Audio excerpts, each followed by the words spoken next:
The Lord be with you. And with your spirit. A reading from the Holy Gospel according to Mark. Glory to you, O Lord. Jesus said to the crowds, "This is how it is with the kingdom of God. It is as if a man were to scatter seed on the land, and would sleep and rise night and day. And through it all the seed would sprout and grow. He knows not how. Of its own accord, the land yields fruit. First the blade, then the ear, then the full grain in the ear. And when the grain is ripe, he wields the sickle at once, for the harvest has come." He said, "To what shall we compare the kingdom of God? Or what parable can we use for it? It is like a mustard seed, that when it is sown in the ground, is the smallest of all the seeds on the earth. But once it is sown, it springs up and becomes the largest of plants, and puts forth large branches, so that the birds of the sky can dwell in its shade." With many such parables, he spoke the word to them, as they were able to understand it. Without parables, he did not speak to them, but to his own disciples, he explained everything in private.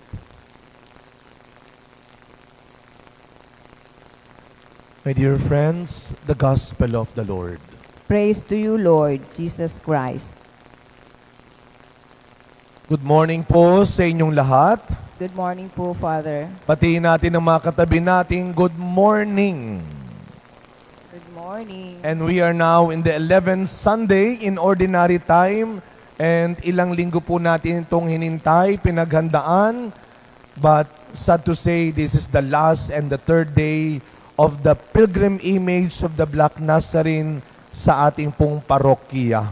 Huling araw na ng kanyang unang pagdalaw sa tahanan ng kanyang ina. Kaya mga kapatid, sabay-sabay natin bigyan ng papurit pasasalamat ang ating mahal na pong Jesus Nazareno. Palakpakan po natin. Mas malakas sa palakpak ng papurit pasasalamat. No? Tayo po ay tunay na nagpapasalamat sa Diyos sa unang pagkakataon. Binigyan tayo, biniyayaan tayo kagabi. Napakaganda ng misa ni Father Jun Sescon, ang rektor ng Quiapo Church. At ang kanyang tanong ay, ang kanyang sabi ay, pinagpala tayo. Naniniwala ba kayong pinagpala tayo? Amen. Lahat nga ng pinagpala, binless ni Lord, pumalakpak din ng malakas.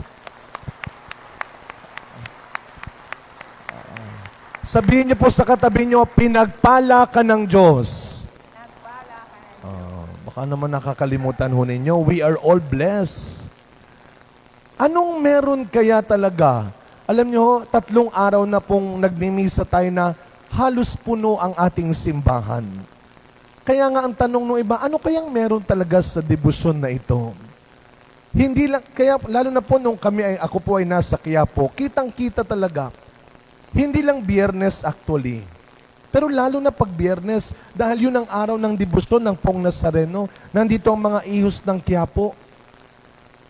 Yun ang taka ng marami, ano bang merong hatak? Yun ang word nila eh. Ang lakas ng hatak talaga ng debosyon na ito. Sa ibang bansa, yan ang tanong ng mga tao, lalo na ng mga foreigners. Pag ako po ay nagpupunta ng ibang bansa at nagmimisa tayo ng Pong Nazareno, puno ho. At yung mga foreigners naman, nagtataka, bakit itong mga Pilipinong ito ay hook na hook? Sa debosyon na ito, pag pinagmasdan ninyo, medyo maganda-ganda pa ang imahen na dala sa atin. Dahil may ilang imahen ho, official pilgrim images ng Nazareno ang Quiapo na iniikot sa buong bansa. Ito po ang naibigay sa atin. Maganda hong imahen. Alam nyo po, kausap ko yung mga ihos, yung ikot ho natin ng motorcade, nung pagsalubong lang, nagtataka kami, pag nakabilad sa araw, kusa hong naglalangis yung kanyang paa. Ngayong umaga, wala nga lang tayong pahalik, pero tutulungan tayo ng mga ihos na maipahid ang inyong panyo. Mamayang hapon ho, kayo ay personal na huling pagkakataon na pwedeng humipo. Pero naglalangis siya. Pero pag tinignan ninyo sa Quiapo, ang itsura talaga ng Nazareno, duguan, sugatan, sinaktan. Siguro kaya nakaka-relate tayong mga Pilipino. Hindi dahil sa tayo ay laging sugatan, duguan, at sinaktan, kundi dahil tayo man ay nakaranas din ng maraming hirap at pagsubok at tayo ay nagiging duguan ng sugatan katulad ng pong Nazareno. Tayo ay mananatiling nakatindig kahit isang paalang dahil hindi tayo naging talunan. At yun ang pinalalakas ng debosyon na ito.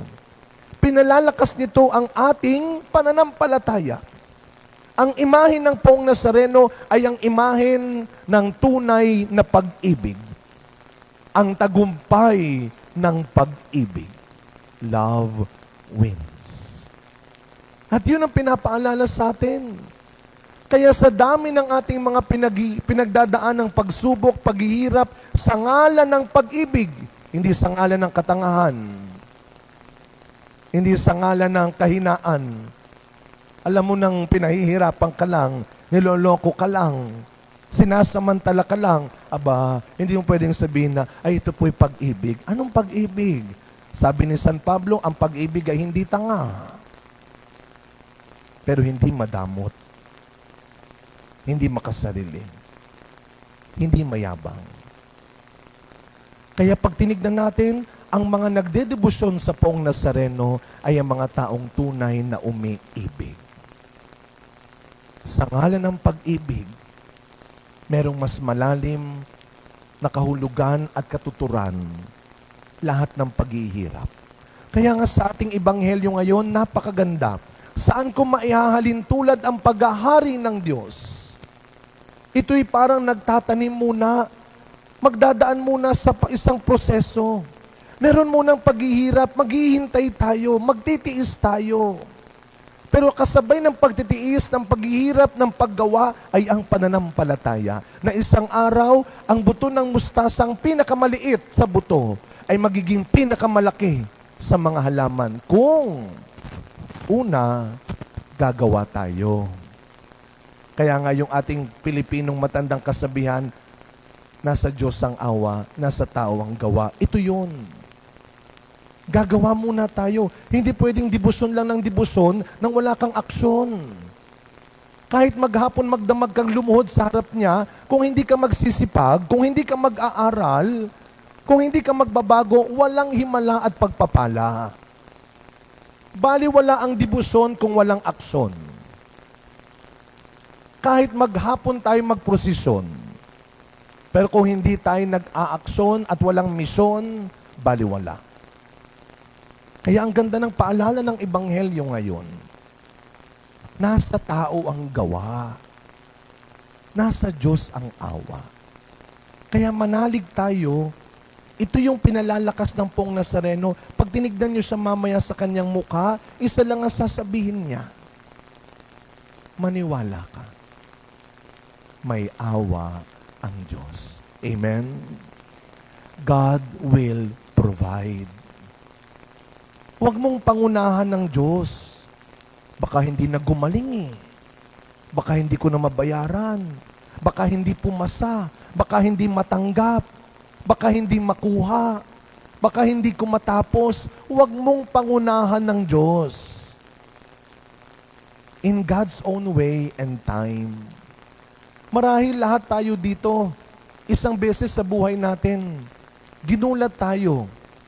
Na akala natin wala na, hindi na. Pero sa tamang panahon at paraan para ng Diyos, makukuha din natin. Pangalawa, huwag mong pagdudahan ng Diyos. Baka hindi na ako mapatawad eh. Baka hindi na ako matanggap. Baka hindi na ako makapagbago. Magbabago pa kaya ako? Siyempre. araw-araw, walang imposible sa Diyos. Kaya sa araw na ito, mga kapatid, araw ng pasasalamat. Marami tayong dapat pasalamatan. Marami tayong dapat ipagpasalamat. At sa araw na ito, sa salitang salamat, makikita natin doon ang isang salita na dapat nating pasalamatan sa araw na ito. Sa araw na ito, nagpapasalamat tayo sa Diyos sa biyaya ng ating mga ama. Happy Father's Day po sa inyong lahat. Palakpakan natin ang mga tatay na nandito ngayon. Pakibati po yung mga tatay na kasama ninyo. Happy Father's Day. Happy Father's Day po sa inyo. Sa salitang salamat, nandun yung salitang Ama.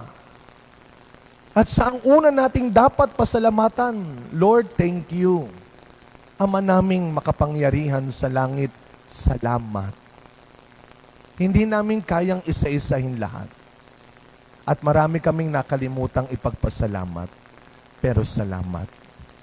Remember, gratitude will always be the best attitude.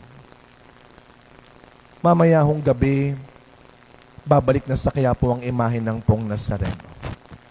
Mawawala ang imahen, pero dapat maiwan ang puso ng Poong Nazareno. Kung saan may mga taong marunong magpasalamat, marunong maniwala at magtiwala, at marunong magbigayan, nandoon. Hindi ang imahen, ang puso ng Poong Jesus Nazareno. Remember, the best way to be grateful is to be generous. Sana pagkatapos na lumago, mabuhay ang debosyon, dapat simulan ulit natin ang pagmimisyon. Pakinggan mo, sabi ni Father June kagabi, makinig tayo. May pinagagawa ang Poon sa atin. Kaya siguro siya dumalaw dito sa atin. Meron siyang gustong gawin mo para sa sarili mo, para sa pamilya mo, para sa pamayanan ninyo, para sa simbahan natin. Makinig dahil ang taong marunong makinig, katulad ng Poong Nazareno, ay ang taong tunay na umiibig.